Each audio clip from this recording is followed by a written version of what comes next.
എല്ലാവർക്കും മല്ലുവുഡിന്റെ മറ്റൊരു വീഡിയോയിലേക്ക് സ്വാഗതം. വിലായത് ബുദ്ധ, ബൾട്ടി തുടങ്ങിയ സിനിമകളുടെ OTT അപ്ഡേറ്റ് ആണ് നമ്മൾ ഇന്നത്തെ വീഡിയോയിൽ നോക്കുന്നത്.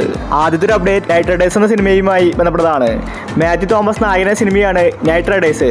തിയേറ്ററുകളിൽ പരാജയപ്പെട്ട സിനിമയാണ് നൈറ്റ് റൈഡേഴ്സ്. ഈ സിനിമയുടെ OTT ഇപ്പോൾ വരാൻ പോവുകയാണ്. മനോരമ മാക്സ് ആണ് നൈറ്റ് റൈഡേഴ്സിന്റെ OTT വാങ്ങിച്ചിട്ടുള്ളത്.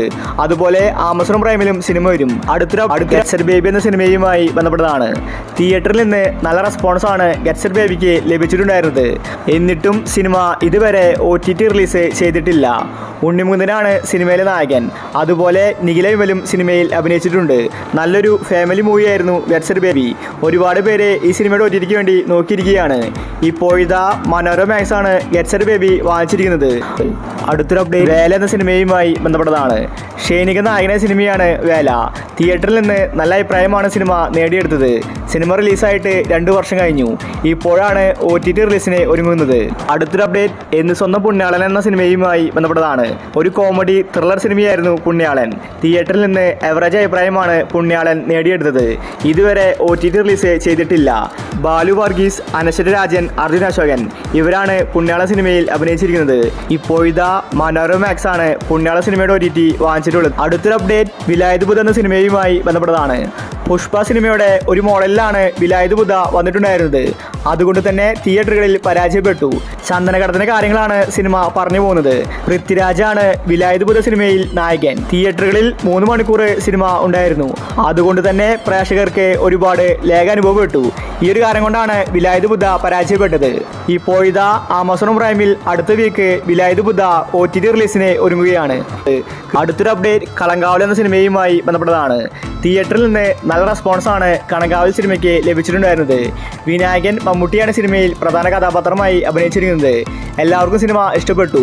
ഇപ്പോഴും സിനിമ ഓടിക്കൊണ്ടിരിക്കുകയാണ്. കളങ്കാവലിൻ്റെ OTT ഇപ്പോൾ സോണി ലീവാണ് വാങ്ങിച്ചിരിക്കുന്നത്.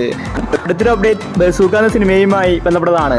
തിയേറ്ററുകളിൽ ഫ്ലോപ്പ് ആയാലും OTTയിൽ ഒരു വട്ടം കാണാനാണ് ആരാധകർ കാത്തിരിക്കുന്നത്. മമ്മൂട്ടിയുടെ സിനിമയായിട്ടും OTTയിൽ ബസൂക്ക വരുന്നില്ല. നേരത്തെ ചില റിപ്പോർട്ടുകൾ പ്രകാരം C5 ആയിരുന്നു OTT അവകാശം വാങ്ങിച്ചിട്ടുള്ളത്. പക്ഷേ ഇത്രയും കാലമായിട്ട് C5ഉം റിലീസാക്കിയിട്ടില്ല. ഇതിനർത്ഥം C5 വാങ്ങിച്ചിട്ടില്ലെന്ന് തന്നെയാണ്. പുതിയൊരു OTT പ്ലാറ്റ്ഫോം ബസൂക്കയുമായിട്ട് ഡീൽ നടത്തുന്ന റിപ്പോർട്ടാണ് കാണാനുള്ളത്.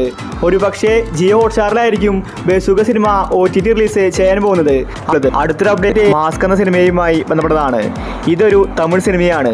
ആൻഡ്രിയ കെവിനാണ് സിനിമയിൽ അഭിനയിച്ചിരിക്കുന്നത്. ഈ സിനിമയുടെ OTT അവകാശം ഇപ്പോൾ C5 ആണ് വാങ്ങിച്ചിരിക്കുന്നത്. അടുത്തൊരു അപ്ഡേറ്റ് മാർക്ക് എന്ന സിനിമയുമായി ബന്ധപ്പെട്ടതാണ്. കിച്ച സുദീപ് നായകന സിനിമയാണ് മാർക്ക്. ഇതൊരു കന്നഡ സിനിമയാണ്. നല്ല അഭിപ്രായമാണ് മാർക്ക് സിനിമ നേടിയെടുത്തത്. ഈ മാർക്ക് എന്ന സിനിമ ജനുവരി മാസം ലാസ്റ്റ് വീക്കിലാണ് OTT റിലീസ്. അടുത്തൊരു അപ്ഡേറ്റ് അഖണ്ഡ 2 എന്ന സിനിമയുമായി ബന്ധപ്പെട്ടതാണ്. ഇതൊരു ഫാൻറ്റസി ആക്ഷൻ മൂവിയാണ്. തിയേറ്ററുകളിൽ ഹിറ്റായ സിനിമയാണ് അഖണ്ഡ 2. ഈ സിനിമ ഇപ്പോൾ OTT റിലീസ് പ്രഖ്യാപിച്ചിരിക്കുകയാണ്. നെറ്റ്ഫ്ലിക്സിൽ ജനുവരി മാസം 9-നാണ് അഖണ്ഡ 2ൻ്റെ OTT റിലീസ്. അടുത്തൊരു അപ്ഡേറ്റ് രാമചന്ദ്ര ബോസൺക് എന്ന സിനിമയുമായി ബന്ധപ്പെട്ടതാണ്. നിവിൻ പോളി നായകനായ സിനിമയായിരുന്നു രാമചന്ദ്ര. തിയേറ്ററിൽ നിന്ന് എവറേജ് അഭിപ്രായമാണ് സിനിമ നേടിയെടുത്തത്. രാമചന്ദ്ര 2023-ലാണ് റിലീസായത്. ഇതുവരെ OTT റിലീസ് ചെയ്തിട്ടില്ല. ഇപ്പോഴിതാ മനോരമ മാക്സ് രാമചന്ദ്രയുടെ OTT വാങ്ങിച്ചെന്ന റിപ്പോർട്ടാണ് കാണാനുള്ളത്. ഒരുപാട് താരങ്ങൾ രാമചന്ദ്രയിൽ അഭിനയിച്ചിട്ടുണ്ട്. സിനിമ ഈ മാസമായിരിക്കും OTT റിലീസ്. ഇനിയും ഒരുപാട് സിനിമകൾ OTT റിലീസ് ചെയ്യാനുണ്ട്. അപ്പോൾ നിങ്ങൾ കാത്തിരിക്കുന്ന OTT മൂവി ഏതാണ്? അഭിപ്രായങ്ങൾ താഴെ കമൻറ്റ് ചെയ്യുക. ഇതുപോലത്തെ OTTക്ക് വേണ്ടി ഈ ചാനൽ മറക്കാതെ സബ്സ്ക്രൈബ് ചെയ്യൂ.